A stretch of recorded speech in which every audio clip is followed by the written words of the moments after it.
The Jesse Marsch era has officially begun, as Jesse Marsch has announced his first ever 26-man Canadian men's national team roster, as they are set for two huge friendlies against the likes of the Netherlands and France in Bordeaux and in Rotterdam. And this is a huge way to open up the Jesse Marsch tenure as the Canadian national team manager, and a way to show off his tactics, his lineups, his style of play, and how he adapts in game. Most importantly, his squad and the surprises and shocks he has made going into his first ever selections, because there's some huge players that were staples of the Biello and of the Herpen eras that have been left off this team. Most importantly, one that's a defender. And we're going to break this whole squad down, going from goalkeepers to defenders to midfielders to forwards, looking at Jesse Marsch's first ever roster.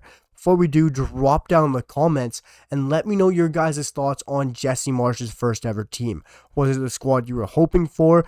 Are you upset with some of the players left off? Let me know in the comments, and also drop a like because it means so much and really helps out the channel, and also hit that sub button because your guys' support has been incredible on the channel lately and I really appreciate it. And we're going to keep on with the content and the best videos possible around the Canadian men's national team on the channel, guys.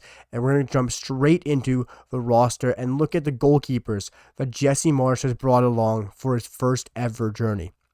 And we are going to look at the likes of Maxime Crépeau, Dane St. Clair, Tom McGill, and the fourth goalkeeper he's bringing, which is a training goalkeeper in Bordeaux's Fiderski. Fiderski is a 18-year-old Canadian dual national who currently plays with Bordeaux, and it's a great piece of coaching and management by Jesse Marsch to bring in a young 18-year-old teenager, a dual national from Bordeaux, a city Canada is going to be playing in. And a great chance is to get a young player integrated into the roster, knowing some of his teammates, knowing the style of play and how Jesse Marsch is going to demand and what he's going to demand of his players during a national camp. So getting Swiderski involved as a training player is a great piece of business and display from Jesse Marsch. But we're going to look at the three goalkeepers who are on the roster, in Dane St. Clair, Maxime Crépeau, and Tom McGill. And we're going to look at the number one option, because for me, Dane St. Clair should be the number one Canadian men's national team goalkeeper. He's truly earned it through his consistency through the past few years. Playing with Minnesota United, he has been sensational. Had some fantastic seasons, always building on it and improving. Yes, he's had some ups and downs, but Dane St. Clair is a fantastic goalkeeper. He can play with his feet, he's composed on the ball, and he also has that ability to make that show-stopping save to swing the momentum and massively keep your side in it as well. And I'm not saying that other goalkeepers can't do it, but I just think Dane St. Clair has proved it year on year on year, and this season has been by far the best Canadian goalkeeper available. For me, should be the number one. Maxime Crépeau is also 3 years older than Dane St. Clair, as Crépeau is 30, Dane St. Clair is 27, and McGill is 24. Crépeau has had a decent season, just hasn't been up to his usual standards. We know of him from LAFC, from Vancouver Whitecaps, hasn't been the greatest this year with Portland Timbers, but Maxime Crépeau is still a great shout for a number one option. But you also have to remember, these players are going to be on a clean slate, playing under a new manager, and are going to have a huge chance to prove themselves. And I think that number one option is available between DSC and Crépeau. But also the third goalkeeper in Tom McGill is a very intriguing shout. But this is my preferred three goalkeepers for the Canadian national side. But you have the likes of Jonathan Sirois and Milan Boyan, who are also available. And for Milan Boyan, he has completely been now isolated and put out of this Canadian contention. He's now too old. His veteran presence isn't as much needed anymore, because we have players who are now leaders in their own sense. They might not be as of age, but they're leaders from playing in top level, playing at the highest level of football, winning trophies, playing around the best players and managers. And Milan Boyan isn't needed for his age or experience anymore, so he's not needed as the number three. But Tom McGill beat Jonathan Sirois in the race for number three, and I think it was quite obvious he was going to win this race. Yes, Tom McGill hasn't had the consistent level of top team in senior football Jonathan Sirois has had, as Tom McGill has been number three choice at Brighton and Hove Albion, been behind the likes of Mark Verbruggen, the number one Dutch goalkeeper who Canada will probably be playing against in Rotterdam, and also behind Jason Steele. Tom McGill hasn't broken into that Premier League roster. He's been a starter for the reserve side for Brighton and the U21 team, and also featured on matchday squads in European competition, but as a number 3 traveling goalkeeper. But as a 24-year-old playing with some of the best goalkeepers in the world, with Mark Verbruggen, Jason Steele, I'm not saying they're world class, but they're great goalkeepers, training with them on a weekly basis, learning off them, taking their skills. Tom McGill is a very exciting goalkeeper, and bringing him along is a great move from Jesse Marsch. And Jonathan Sirois, his ability is fantastic, we know that, but right now his form just isn't there, and that's also very true for a lot of other CF Montreal players. So rounding off the goalkeepers, it was Maxime Crepeau, Tom McGill, Dane St. Clair, and Swiderski as the dual national who's a training player. But the defenders are my favorite, as it's a very interesting class, as the defenders called up are very underrated. The defender class is always the one that has looked down upon the Canadian roster, but for me, might be one of the most intriguing options in this Canadian side, and I think the Canadian defender pool might now be getting more exciting under Jesse Marsch than the midfielders. And yes, it's a hot take, I know that. But defenders, Jesse Marsch has called up Moise Bombito, Luc de Fougerolles, Kyle Hebert, Derek Cornelius, Alistair Johnson, Richie Larea, Kamal Miller, Dominic Zator, and Alphonso Davies. Of course, the surprise is you're looking at the likes of Kyle Hebert and Dominic Zator, who were called up, and the surprise players who were left out was, of course, Joel Waterman. For me, he was a player I didn't want to see get called up. I didn't post my squad prediction or the squad I wanted, but Joel Waterman was a consistent feature in a lot of supporters and creators and analysts around this Canadian national side. For me, it's obvious Joel Waterman was a integral part around Biello, around Herdman. He, of course, started against Trinidad and Tobago in that crucial match to get into Copa America. But Joel Waterman, he's just not going to fit a Jesse Marsch style of play.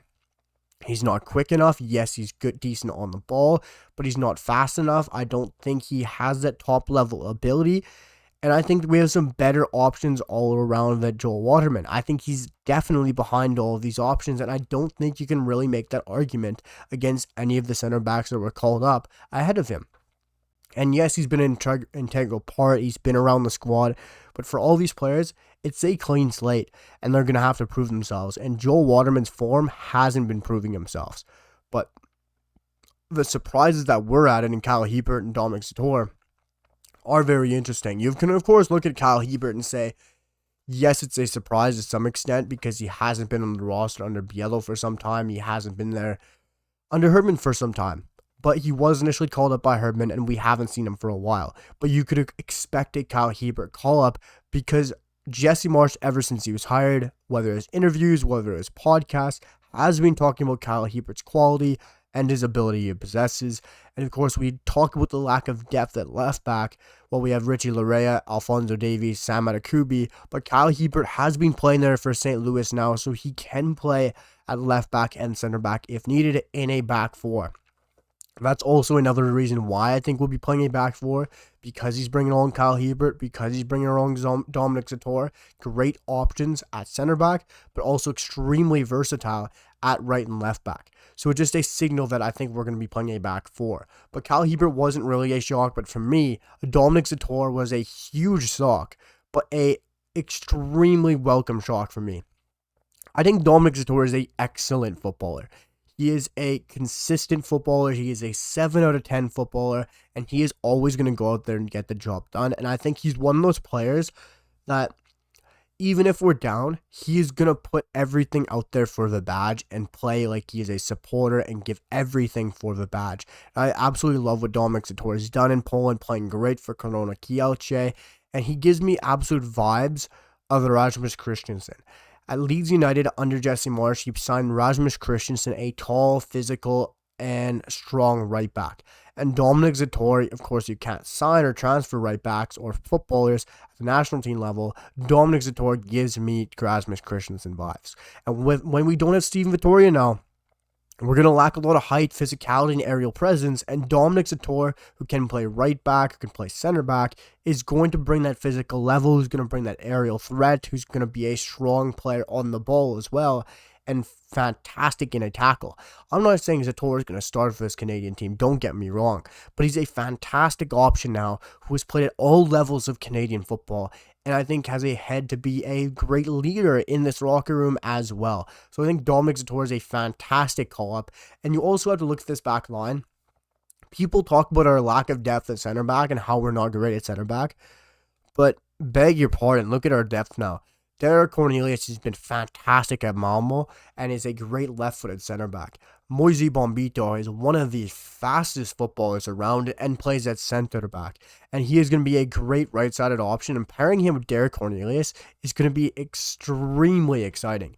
And your Luta Fuderole is behind them, who's a great prospect and is ready to play first-team football and has played for Fulham. This is a very exciting center back class and a very exciting defender class for this Canadian national side, and I think it's more exciting than our midfield class just due to the depth and the quality that's rising, and in the age, it's a very exciting defending class. But moving on to the midfielders, you have the likes of Mathieu Chouanier, Stefan Eustáquio, Ismael Kone, Jonathan Osorio, and Samuel Piet. And of course, the big letdown, the big player left out is Ali Ahmed. Ali Ahmed, I really have no words to express why he's been left out. I think at times, Vancouver Whitecaps started the season very strong, but since then have massively dipped in form, and Ali Ahmed's form has taken a bit of a hit due to that, and he hasn't looked like the same player at times. But we also have a massive lack of depth in midfield, and I also think you could add Junior Hoylett to the midfield conversation as well due to his ability to play for 10. But we do have a massive lack in midfield depth. We have 5 midfielders, and really only 2 can play that 8 role in Ismael Kone and Mathieu Chouanier, and 3 with Stefan Eustáquio. But Ali Ahmed can really play anywhere in that midfield. He can also play wing back. He can also play at fullback. He's a very versatile footballer, and I'm just really shocked he didn't make this roster. For me, he would have been a player that I expected to come along. Yes, you can play more than 26 players. It's a friendly roster. This isn't the Copa America roster, so Ali Ahmed could have come along, and it very much surprised me. I have no words to explain why he isn't called up, due to maybe his lack of form under Vancouver Whitecaps. That's the only thing that really surprises me. But Mathieu Chouanier is a great call-up. Sami Piet is a great call-up. I'm not Piet's biggest fan, but I think he's our only natural 6 right now. I think he was fantastic in some games he's played for Canada. I think he has a real pitbull mentality. He can be strong in a tackle, and he's one of those players that just keeps it simple and can play short, smart passes and don't get wild with the ball. And I absolutely love what he can do in his game sometimes. He's not a flashy footballer. He's not a footballer that you're going to be like, wow, look at Sami Piet. But he's just a footballer that's going to get the job done. I don't talk it highly about him, but I think he can get the job done. And that's one of the players you can have around your 26, 25, 24-man squad. And I think he's a great option to have as well. But this midfield, of course, is going to be a 3-man midfield of Chouanier, Eustáquio, Kone, of some sense. Who's going to play the 6? Who's going to play the 8? Who's going to play the 10? We don't know, but that's a very exciting midfield as well. And I'd love to hear what you guys think. If we should play midfield 3, if we could play midfield 2, should Hoylett be at a 10? Let me know all your thoughts, guys, down below in the comments. But guys, as my voice is getting a bit posh because it's very dry from work all day, we're going to move the forwards and try to wrap this up fairly quickly. It is the obvious call-ups in Theo Bair, Charles Andreas Brem, Tajon Buchanan, Jonathan David, Junior Hoylett, Kyle Laren, Liam Millar, Jacob Schaffelberg, V. Mullet, and Ike Ugbo. There is one huge surprise, of course, here, guys, and I think there's only 2 huge surprises. 1 player left out, 1 player added in.